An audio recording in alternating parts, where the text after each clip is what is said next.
తక్షణమే ఆపాలని డిమాండ్ చేశారు. బాధితులకు మద్దతుగా వైఎస్ఆర్సీపీ నేతలు ఆందోళన చేపట్టారు.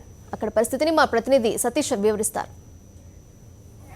Ramavarapadu inner ring road alignment బాధితుల ఆందోళన కొనసాగుతూనే ఉంది. కొంతమంది టీడీపీ కార్పొరేటర్ల కోసం అకస్మాత్తుగా వచ్చిన రింగ్ రోడ్ అలైన్మెంట్ అనేది జీవితాలని అంతేకాకుండా ఇక్కడ ఉన్న మసీదును కూడా కూల్చేసే ప్రమాదం ఏర్పడింది. ఇప్పటికే గత 4-5 రోజులుగా బాధితులంతా ఆందోళన చేస్తున్నప్పటికీ కూడా ఇప్పటికీ కూడా ప్రభుత్వం ఆలోచన విరమించుకోలేదు. ఇక్కడున్న బాధితులతో సంప్రదింపులు జరపలేదు. వాళ్ళ భవిష్యత్తుకు ఒక భరోసా ఇవ్వలేని పరిస్థితి.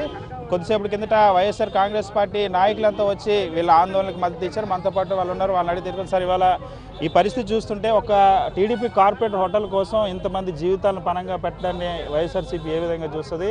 భవిష్యత్తులో వీళ్ళు పోరాటానికి ఎలాంటి మద్దతు ఇవ్వబోతున్నారు సార్? ఇది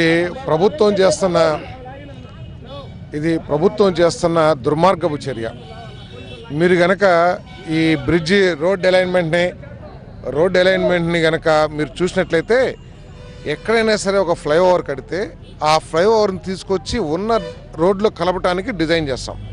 కానీ మీరు ఒకసారి చూడండి, ఒకసారి చూసినట్లయితే ఇది ఉన్న రోడ్డుకి ప్యారలల్గా వస్తుంది తప్పితే ఈ రోడ్డుని ఎక్కడా కూడా ఆ రోడ్లో కలపాలని చెప్పేసి ఉద్దేశం కనబడతలా. దీన్ని చూస్తుంటే ఏమవుతుందంటే దశల వారీగా ఇక్కడి నుంచి చివరి వరకు కూడా అసలు కాలువ కట్టల మీద ఇళ్ళన్నీ కూడా తొలగించాలనే ఒక దుర్మార్గపు ఆలోచన ప్రభుత్వంలో కనపడతా ఉంది. నెంబర్ 2, ఇక్కడ ఎవరిని కూడా తొలగిస్తానికి అవసరం లేదు. ఎందుకంటే ఆ ఫ్లైఓవర్ ఉద్దేశంతోనే కనుక మీరు రోడ్డు నిర్మిస్తే ఆ ఫ్లైఓవర్ని ఈ రోడ్డుతో కలుపుతానికి ఈ స్థలం చాలు. దాన్ని తీసుకెళ్ళి ఆ రోడ్లో కలిపి మీరు వాడుకోండి, మీకు లేదు కాబట్టి తీస్తానికి లేదు. మేము 4 డిమాండ్లతో పోరాటం చేయదలుచుకున్నాం. ఒకటి ఏమిటంటే ఈ మసీదు హురియత్ ప్రకారం ఉన్న మసీదుని తీయటానికి లేదని చెప్పేసి ముస్లిం పెద్దలందరూ కూడా చెప్తా ఉన్నారు. జక్కంపూడిలో గవర్నమెంట్ కట్టిన ఇల్లు తప్పితే ఎటువంటి పనులు ఉపాధికి అవకాశాలు లేవు. మీరు ఆ విధంగా చేస్తారు కాబట్టి మేము ప్రసాదంపాడు రామవరపాడులో దేవాలయ భూములు కానీ లేదా గవర్నమెంట్ భూములు ఉంటే వాటిలో ఇవ్వమని చెప్పేసి డిమాండ్ చేస్తున్నాం. 3, ఆల్రెడీ తొలగించిన ఇళ్లలో చాలా వివక్షాపూరితంగా ఇల్లు శాంక్షన్ చేశారు. కొంతమందికి 5-6 ఇల్లు ఇచ్చారంట, కొంతమందికి అసలు ఇవ్వలేదంట.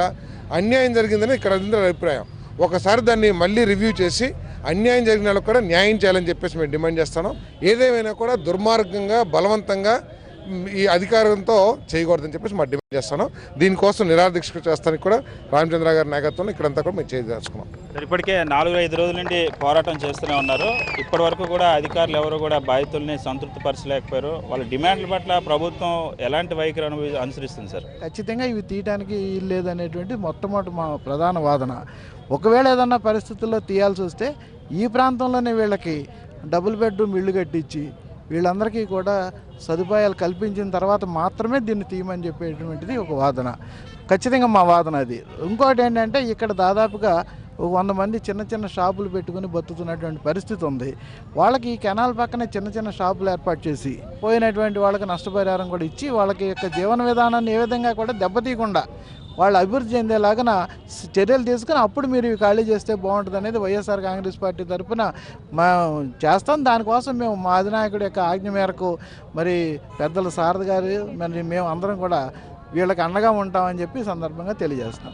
చాలా స్పష్టంగా ఎట్టి పరిస్థితుల్లో కూడా ఇక్కడి నుండి ఈ అలైన్మెంట్ కోసం అని చెప్పి పేదల ఇల్లు తొలగించడానికి వీలేదు. ఒకవేళ తొలగిస్తే ఖచ్చితంగా ముందుగా వాళ్ళకి నివాస సదుపాయంతో పాటు స్పష్టమైన ఉపాధి అవకాశాలు కల్పించాలి. ఇక్కడ షాపులు కోల్పోతున్న వాళ్ళకి కానీ ఇక్కడ ఉపాధి కోల్పోతున్న వాళ్ళకి ఇక్కడే ప్రత్యామ్నాయ ఉపాధి చూపించిన తర్వాత మాత్రమే దీనికి కలపాలి. అంతవరకు వైఎస్ఆర్ కాంగ్రెస్ పార్టీ బాధితుల తరపున పోరాడుతుందని వైఎస్ఆర్సీపీ నాయకులు చెప్తున్నారు. వీడియో రామకృష్ణతో సతీష్, సాక్షి టీవీ, విజయవాడ.